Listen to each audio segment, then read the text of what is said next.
I'm Craig Beaumont-Flynn. Welcome to Beyond the Design, a show that gives you a peek behind the curtain of the design industry and shares the stories of those that are the driving force behind it. Well, welcome to Beyond the Design. I'm your host, Craig Beaumont-Flynn, and today we have with us as our guest, Rosemary Hallgarten. Welcome to the show. Thank you so much. It's a pleasure to be here and talking to you. Well, Rosemary, why don't you go ahead and share your journey from jewelry maker to textile artist and how your background has influenced your work? Wow. Well, I'll give you the short version. Okay. I've always made things, and I started off making jewelry from a very young age. And actually, I was knitting silver wire and incorporating beads and so on. And at the same time, working in advertising, marketing and advertising as I grew older.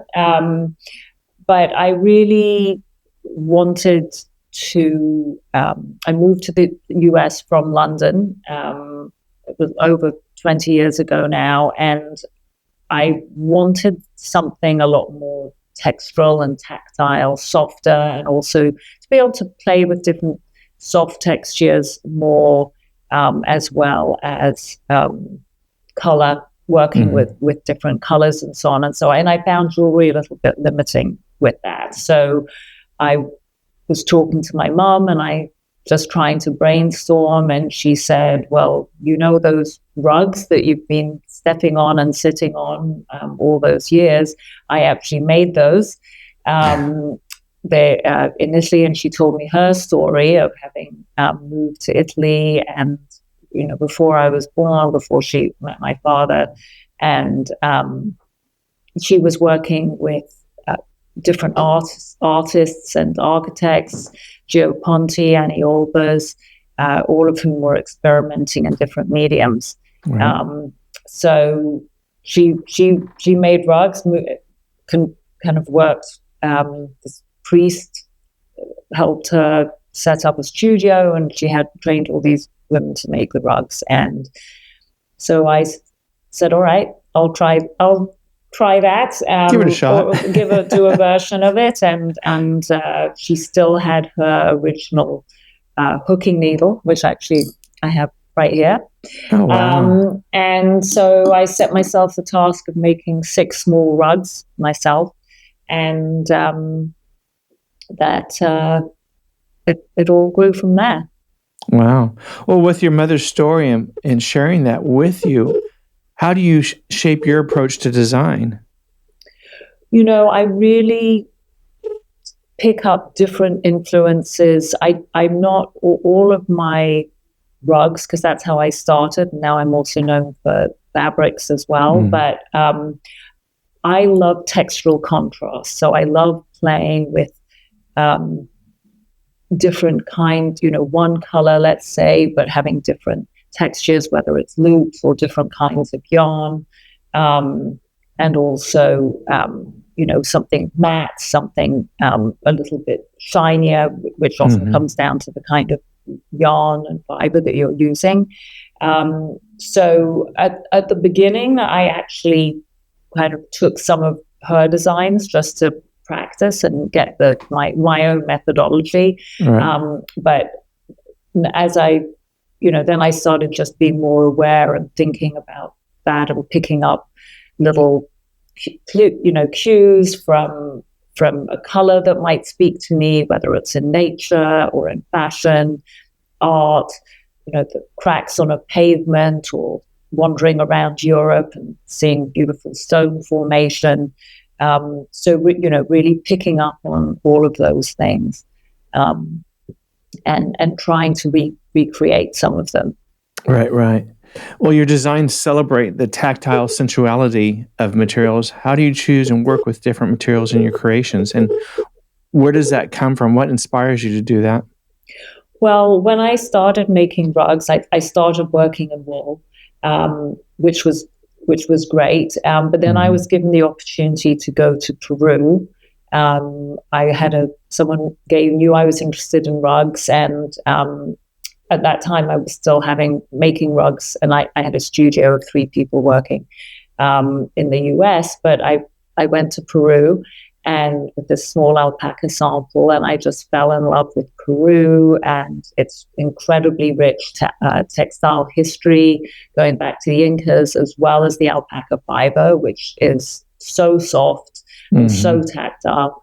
And so, once I really discovered Peru, I very much focused a lot of what I did on the alpaca fiber. Now, over the last 20 years, I've grown, and I incorporate silk and nettle, natural plant fibers, cashmere, mohair, lots, as well as wool, lots of different kinds of fibers, because they all do different things in a rug or in a textile. But the core of what I do is still rooted in alpaca fiber from Peru. What are some of the varied inspirations behind your collection of rugs, fabrics, and accessories? The design, where's the design come from? Really, all kinds of different things. And I don't set out to collect, do one collection, say, this is a collection based on Japan, or this is a collection based on, a set of colors. I really, over the years, I gathered different little pieces of information. As I said, it could be art, it could be fashion, it could be an architectural detail. And I was in Brazil, and just the contrast, some of the really modern buildings there, the contrast of different metal and stone that they use. I might try and then recreate that, but in much more tactile fibers. Or I was, in Spain and having a delicious meal, and at the end of it, it's like, oh wow, there's a pattern on the plate that I found really inspiring. So really from all kinds of different little kind of clues from the world around us. So being an artisan, and you take inspiration from every aspect of your life, do you carry around a notebook and start sketching, or you just kind of lock it away in your brain and Yes, no, definitely start designing? Definitely a notebook and an iPhone. So I'll often, I'll take the photos, and then I'll kind of, when I come back normally, or while I'm kind of on the plane or something, then I'll take it and do the sketches from there, and then I do kind of real life, what we call strike-offs for a rug. Just sort of do a little sketch and send it to the mill and say, let's try and recreate something like this. Well, you talked about your love for Peru. Can you talk about your collaborations with artisans in indigenous cultures like Peru, Brazil, and Nepal? Yes. So, I love to work in Brazil, and we do some rugs there, and I've worked in Nepal for a very long time.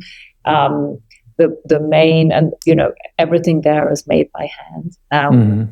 The main connection that I have directly with the artisans is in Peru. I've been visiting Peru twice a year, more or less, for 20 years. And over those years have worked with a growing number of artisans. So you have a set of artisans who are working on the rugs, another set who are working on the fabric, another group who dye the yarn, because I really start all my, well, not all of it, but a lot of my new developments start from the yarn or a fiber that I find really interesting.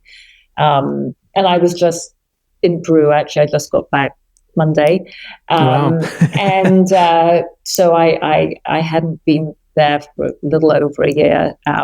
So yes, just going around and visiting everyone and talking to them about some, specific developments, as well as really just connecting with them. And when I started, I really wanted to do something new and something different, and nobody was,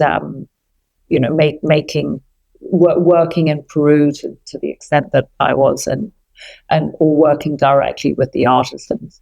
Mm-hmm. Well, we talked about how you're inspired. Talk about the process. I mean, when you do see something and you sketch it or take an image and start creating it from that perspective, what is your process from initial concept to finished product? Well, it often surprises clients when they want to do something custom, and it can be a year-long process. So I will have a sketch, I will have a photo, just a snap of something that inspired me. As I said, maybe a plate or a stone on a wall. So I'll do a little sketch, and I'll have figured out what colors I want to do that in, based on the colors that I have, or potentially develop a new color. And then for a rug, we'll send the design over, and then the mill will make a rug, make a small sample that is almost like a rug sketch. Gotcha. And then a similar thing for fabric. That sometimes, because there's intricate weaving, it's a little bit more complicated to sketch the design, but we'll talk through different. I'll talk about the different yarns that I want to use, and the colors, and then we'll do we'll develop a small sample of that. What do you enjoy most about the collaborative nature of working with clients? I think I really like to just do my designs for myself and put them out in the world, but it's really always exciting to work with an interior designer who, they're so creative in their own right, and sometimes it's just a fun project, and we want to do something really new and interesting, and they'll challenge me to do that, or there's some sort of design solution that we're trying to get to. So I spend a lot of time designing on my own, so it's always fun to actually have the opportunity to brainstorm a bit and come up with different ideas. Is there a particular project you can think of that you worked and collaborated on with a client? Yes, actually, there's a good friend and client of mine, Sergio Mercado, who I've known a long time, and he had a really nice project in Palm Beach, and they wanted to use a number of different rugs, and it was very open plan. So we used my Lennox rug, which has a lot of smaller shapes in one room, and then in the living room area. And then we wanted to echo that design, but have it feel slightly differently. So we did another rug of mine called Shard, which is sort of similar to that. So it ties into it, but it's sort of the scale is changed, so that everything worked together. And then we did the same thing upstairs in the bedrooms, using the same materials, but just varying the design a little bit so that it all worked together. What are some of the current trends in textiles and interior design that you find most exciting? I mean, it's ever evolving, yes. I would say, consistently all the time. Well, I try not to follow trends. I try to just, go on my own path. But I feel like there is a lot more openness now to kind of doing more of, and anything goes, but in a good way, sort of allowing more creativity, a little less bland, monotone, mixing it up. And there's definitely a lot more embracing of texture. I've never done prints. I've never done, printed linens or anything like that. And obviously I've been doing boucle white boucle for a long time, and now I've moved on to that, to all kinds of different boucles with color. But I think that there's a lot more in the sort of really high-end residential environments, a lot more openness to color, and mixing different textures, having one fabric on the front of the sofa, another on the back. So I love that, and I'm excited by that. And I'm even kind of finding myself doing a little bit more pattern. Do you like to challenge yourself? Do you like challenges in designing, creating? Yeah. I think that's what keeps us going and keeps us coming up with new things and new ideas. When you started this journey of creativity and craftsmanship in textiles, how do you see the role of handcrafted textiles evolving in the modern design landscape? How has it changed from when you started to today, and where is it going? I think it's actually increased. I think people, in terms of what I do out of the US, I think the appreciation for it has increased. And I think with the industry is starting to talk more about makers and the importance of makers, and as more and more things are copied, and it's almost considered normal and okay to, I think people who really are deeply involved in the industry really appreciate originality and authenticity, and craft, and the makers and the real artisans, I think, speak to that. True. What challenges and opportunities do you see for the sustainable design in the textile industry? Well, there are a lot. I think for me, first of all, I think in the US we have to embrace it as a goal for the industry, and I'm not sure that has happened. I think Europe in general is a lot more advanced. Really, all around the world is a lot more advanced, a little bit more progressive, right? Yes, than the US, and I think it's still seen as a nice to have, but not really as a goal. So I try and do my part. I wish there was a lot more opportunity for, I feel like reuse and the ability to reuse things within our industry, within all the contacts we all have, is a really big opportunity. For fabric company like myself, we have fabric that sometimes gets discontinued. We're very behind in terms of finding great ways to share that and reuse it. All the alpaca fibers that I use are very much sustainable.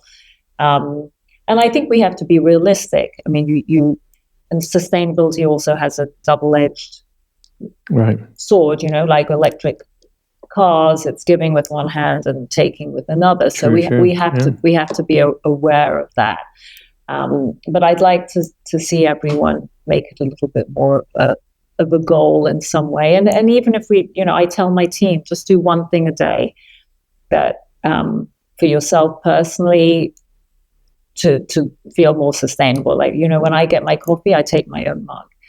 And I think if we can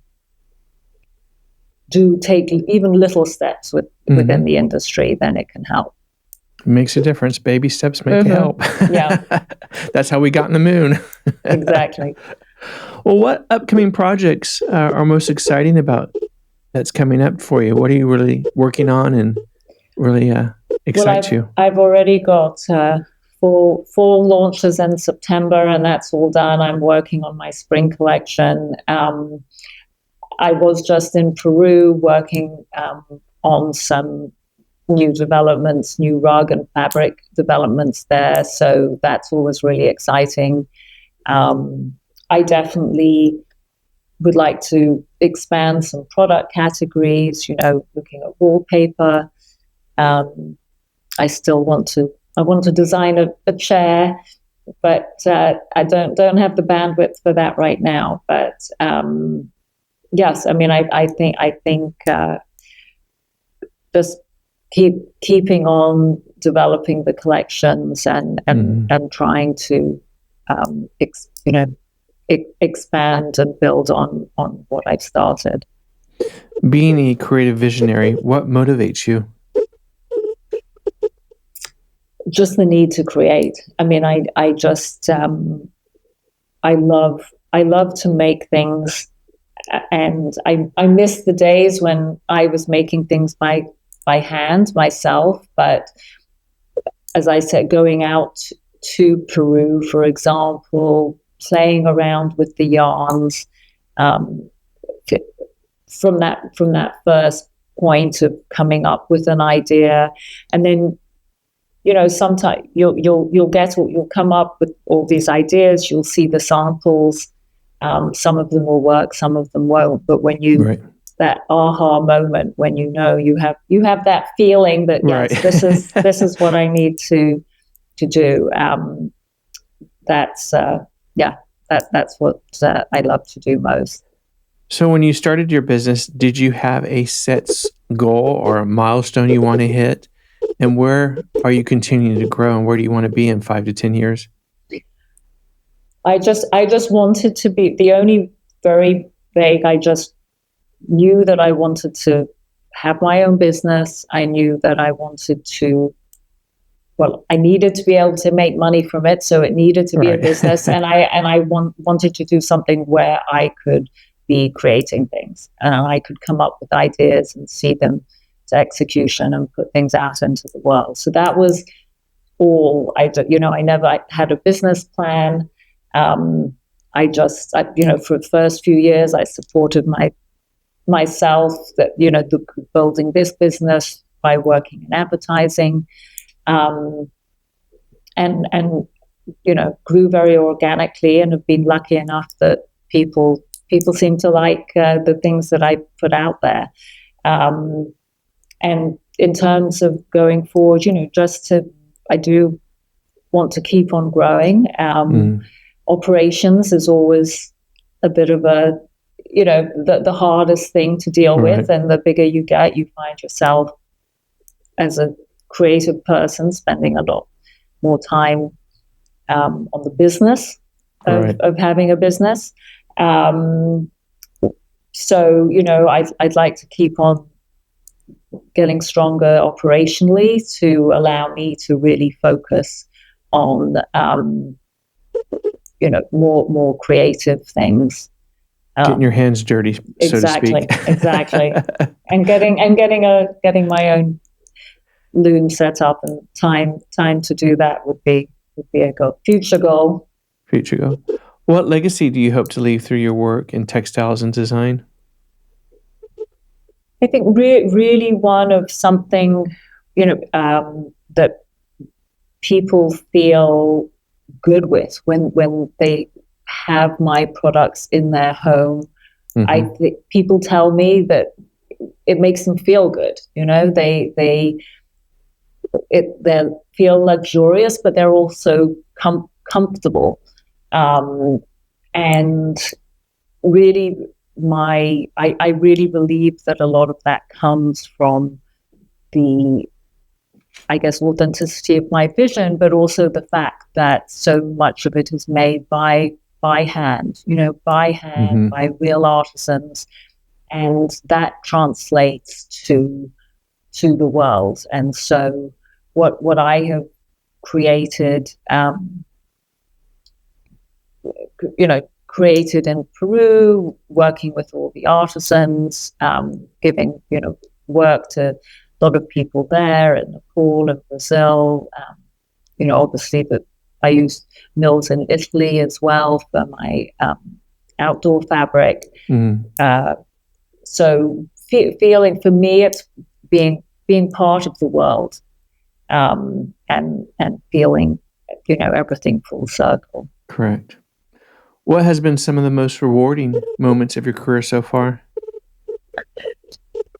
Well, when a couple of years ago, I had the Peruvian government come to New York and my showroom and invite me to a special dinner, to thank me with other, different chefs and so on who had contributed to the economy and the people of Peru. So that was obviously felt really wonderful.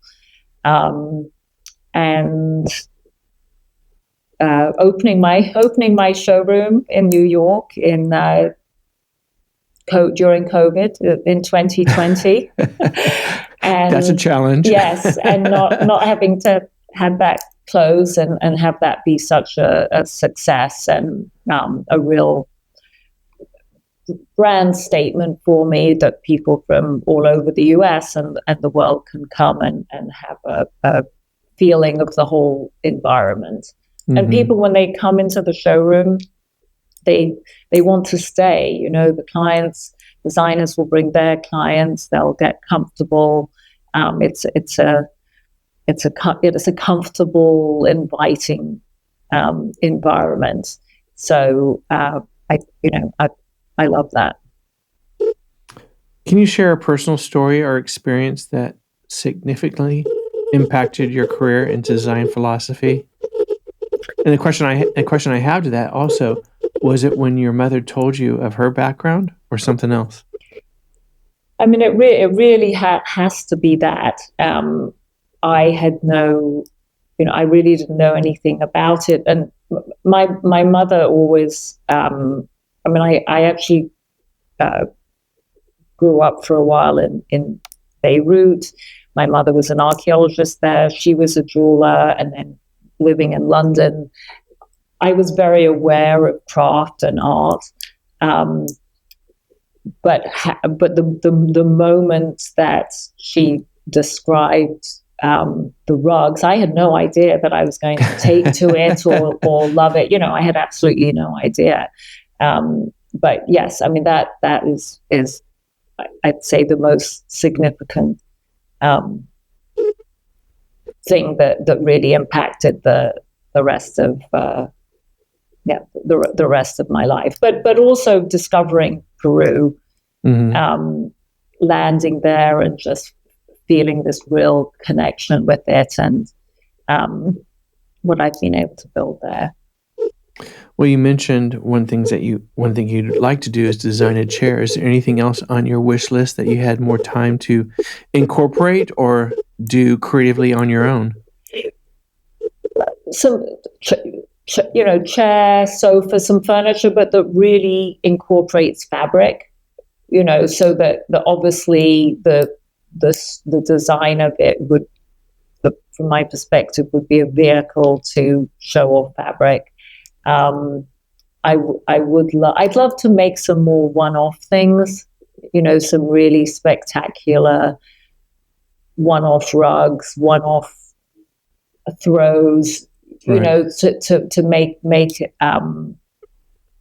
make more statement pieces and just really be able to push myself creatively. And then, yes, wallpaper feels, behind me, there's my ombre fabric, which we made into a headboard and also a frame. But I would love to, it also is wonderful as wallpaper. So I would definitely like to explore that and just continue to work with more artisanal communities. I've always said one of my dreams is I love felt as well. I'd like to do more work in felt, and I'd love to go to Mongolia and see how they make their yurts. That'd be fantastic. Yeah, absolutely. It takes you to a different level where you actually are able to touch and see it and see the artisans working in hand yes. with the product and the materials. Has there been a time, as you look back on your career, that was the pivotal moment? You're like, okay, I did it. I think after I'd been in business 10 years, Yeah. yes, and they say the first 5 years you just have to keep on. If you get through the first 5 years, you're probably okay. The first 10 years, I think when we turned over our first million, that obviously felt very significant. That was a little while ago. So there've been a number of different moments, but I think when I stopped knowing what every single order was every day was good. Has there been a creation that you step back, just like, oh wow, I am an artist? I mean, I hope that the majority of the things. I guess one of my favorites was I did I went to the Alexander McQueen exhibit, punk exhibit. I think it was at I can't remember if I saw it at the Tate Modern or in New York. Mm-hmm. But there was an amazing retrospective a while ago, and then coming out of that, I did a punk rock rug that had zips, and literally had zips that zipped and unzipped, and safety pins, and that was really fun, and my goal was to make one kind of statement piece rug like that a year, but business got in the way, but it's that's another goal. Work got in the way. Yes, yeah. Well, what's next for Rosemary Hallgarten? Continuing to grow, continuing to develop, probably challenge myself a little bit. As I said, I'm kind of thinking about doing a little bit more decorative, less, still very much based in texture, and to, I guess to book my ticket to Mongolia. There you go. Now, if you were able to step back and tell your younger self about your journey thus far, what would you tell yourself that you were surprised that you learned? That you don't, and I think you always have to go through these lessons, right, in order to grow and learn them for yourself. But that you really don't need to and shouldn't offer too much choice. Some choice is good, but you don't need to be everything to everyone. And then the other thing is just, the paramount importance of relationships, because in the end, it's all about the relationships that you build. That is true. Do you have any word of advice for anyone that's wanting or inspired about your craft and getting into the textile industry? Just do something you're passionate about. Don't make it about the end goal. Just make it. It's got to be about the journey, and you've got to enjoy the journey and the process, and just focus on, if you're lucky enough to have a passion, and I not everyone does, so I feel very lucky and grateful that I have a passion that drives me. And if you have that, just go with it, and the rest will work itself out. Now, you've been to a lot of great places, Mongolia coming up. Is there anywhere else that you'd like to travel to see the craftsmanship and their quality of work that you have not been able to yet? I'd love to go to Africa and work. I actually sort of worked a little bit with someone who's producing amazing things out of natural fibers in Uganda. So I would really like to go to more artisanal communities and work with them local traditions, their fibers, and help them with the design aspect of it and the color aspect of it, similar to what I did in Peru, to bring their skills to a larger audience. And Japan, everyone that I know is going to Japan this year has been to Japan. So, I definitely, that's top of my list and to go to. Great. Well, Rosemary, it's been a pleasure to have you on our show, and thank you for your time today, and much continued success to you. Thank you so much. It's been great to talk to you. You too. You take care, and we'll chat soon. Bye. Thanks for tuning in to Beyond the Design. Subscribe for more inspiring conversations to our YouTube channel. Follow us on social media for updates and behind-the-scenes content. See you next time.